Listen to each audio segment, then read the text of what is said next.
And some tragic news out of New York City, where a campaign director at the liberal public policy advocacy group MoveOn.org was found dead yesterday.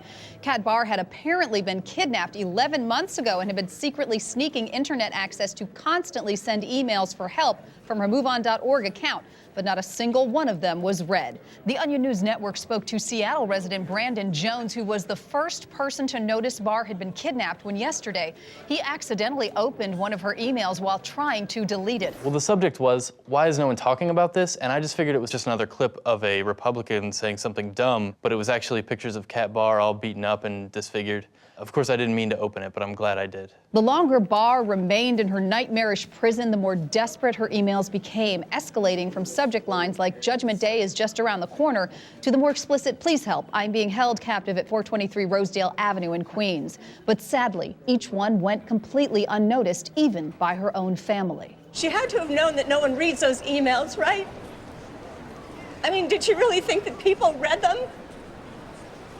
Oh, God. Miss Barr's co-workers at MoveOn.org were alone in noticing Barr's disappearance and tried desperately to find her, appearing on all major cable news outlets to spread the word.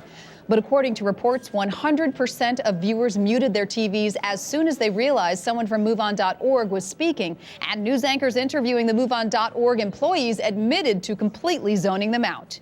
Security camera footage taken yesterday shows a frantic Kat Barr in a MoveOn.org t-shirt after managing to briefly escape her captors. But after 30 minutes of unsuccessfully pleading with passersby for help, her kidnappers found and killed her. The dozens of bystanders assumed they were simply witnessing another MoveOn.org publicity stunt. I figured it was probably something about how, Republicans are killing the country because she had a knife in her chest and was coughing up blood. And I was just like, what now, move on. Such a tragic story. It makes me want to go back and look through all of the emails I never look at from the American Cancer Society. All right, after the break, a new medical study finds morning is the healthiest time of day to eat a plate load of bacon.